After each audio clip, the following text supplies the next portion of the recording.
What's up, YouTubers on the world? MegaGeek Mixer here to give you guys my review on Titans episode number 4. Now, first off, I'll just say, best episode so far out of all the ones I've seen so far. It was great. But since I didn't do Titans episode number 3, I'm going to go ahead and do a quick review on that. A little recap.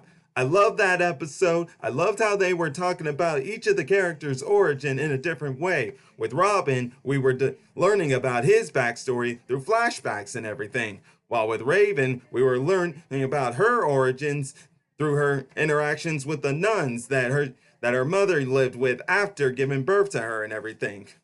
And also, it was great to see Beast Boy again, and we also had that brief scene with all the Titans together. Very brief, but it was great to see it. And also, we were also learning more about Starfire. Not necessarily her origins, but more of what she's been doing. Since she has amnesia and she doesn't know what she's been doing. All she knows is she was looking for Raven. And she was trying to figure out why she was looking for Raven.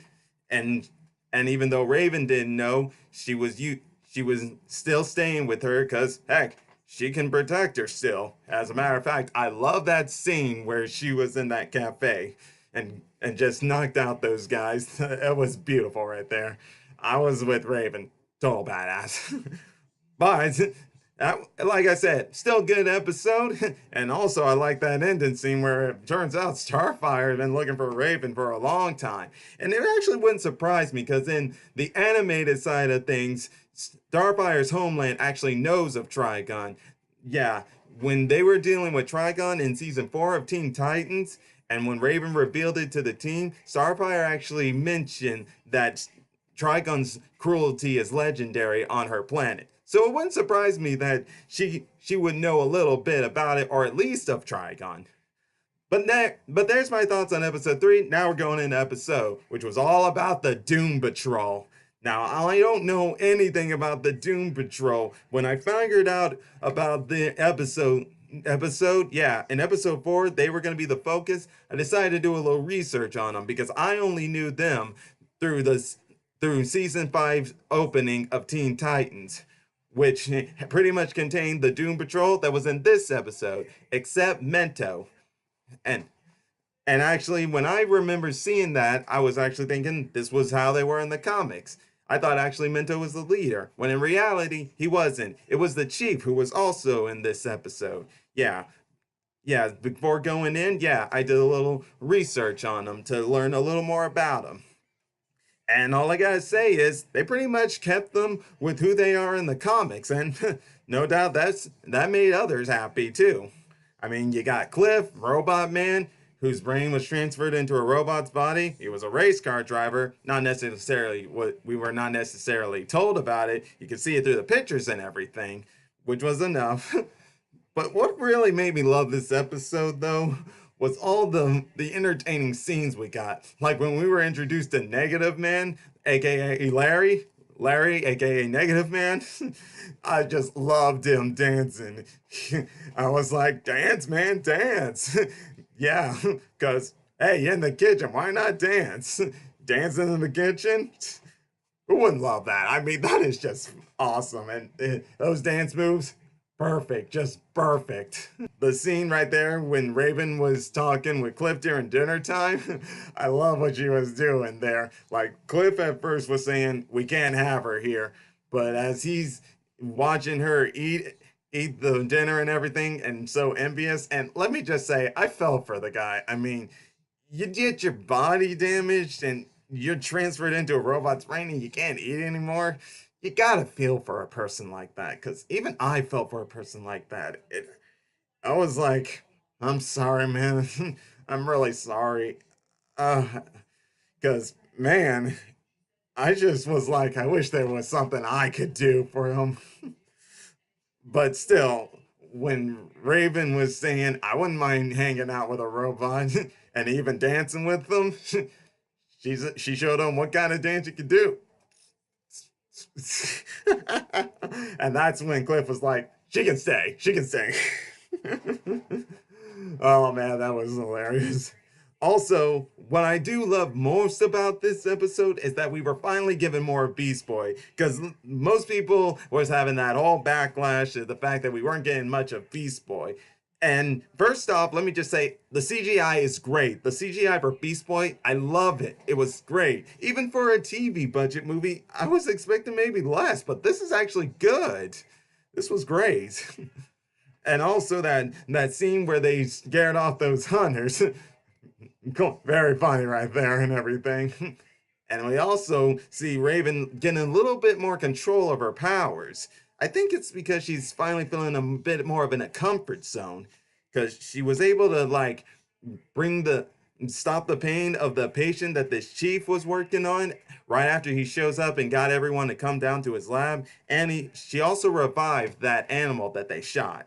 And it was great. It was showing progression in a sense of her learning her abilities, not necessarily completely, but sort of subconsciously, as it were.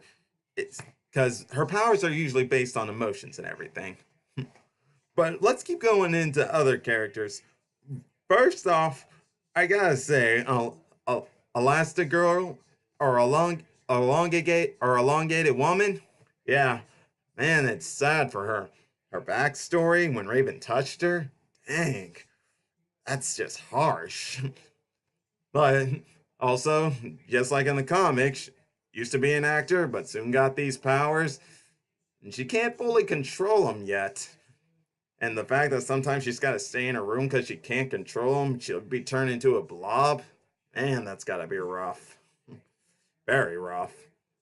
But this is also what I love, the emotions of the episode and how Raven's showing that she's not afraid of these guys. I mean, sure, most of society would be afraid of them, but she's not afraid. And she was really able to help them and everything. Show that not there's some people out there that's not gonna care who you are. And there you go. But when she was getting all that food and then putting all that gravy on it, I'm like, I don't know. I don't think gravy works on all of that right there. I mean, the steak, the spaghetti, the onion rings. Yeah, I don't think so. No, no. And finally, we have the chief, who, hey, I got complicated feelings for this guy. I mean, he means well, but he doesn't really think about people's feelings in a sense as much as he does for the science of things. And the way he acts with Garfield, I'm just like, dude, take it easy on him.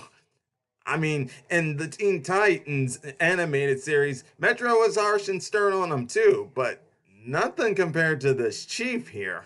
I mean, this chief was just way out of control there, especially when he got to Raven. I was like, dude, stop it, man. You're losing your mind here. Do you not even see what you're seeing here? It's crazy, man. But then finally, another also the other part, which was the only short amount of things we got, were Robin and Starfire. It was pretty much just going back into the whole thing with Robin still having this darkness inside of him that he's trying to get rid of, that being in Bruce Wayne's shadow and him being something like him and everything. Yeah, there's not really much to say on it and that. All I gotta say is when it came to those two arguing after like Raven left and they were talking to that nun and Starfire blaming Grayson, I was just like, here we go. Here comes the blame game. And I wasn't really on neither one of their sides because all I was saying to myself is, you both are to blame. You both left her. But it didn't matter because all it mattered was finding Rachel. But now, I said in my previous videos that Tegan Croft, who plays as Rachel Roth, she did okay in the first two episodes. But in these last two episodes, episode 3 and 4, she improved a lot more. Yeah, like her acting really improved. She was really starting to feel like she was in the role of Raven. My guess is just because she was still working on her character, like dealing with all those emotions, like since Raven's an emotional person and sometimes her emotions can get the better of her. I'm guessing she was still working out with that, but in episode 3 and especially episode 4, she did a great job. Tegan Croft, all I gotta say is you keep it up. And that last scene with her and Grayson, beautifully done. I just loved it. It was fantastic. But that's pretty much it. Great episode. Oh yeah, also forgot. Yeah, Beast Boy, Beast Boy Garfield, we saw his origin story, and it's pretty much in line with the comics too. A little different, but that's just in the sense of the people who were there to with him and who gave him his power, that being the chief. Now they're all together. The Doom Patrol lets Beast Boy go with them, and now they're off on their next journey of wherever. Oh, but one thing's for certain is the nuclear family's still coming after him. So that's no doubt what they're going to be dealing next episode. Who am I kidding? I already saw the promo for that one. So yeah. But that's all I have for today, folks. And if you guys like my videos, all you gotta do is subscribe to my channel and click the bell icon to be notified when I make more videos. And let me guys know what you thought of episodes 3 and 4, or mostly episode 4, because that was really the main talk of the week and everything. And until then, I am MegaGeek Mixer signing out. Bye!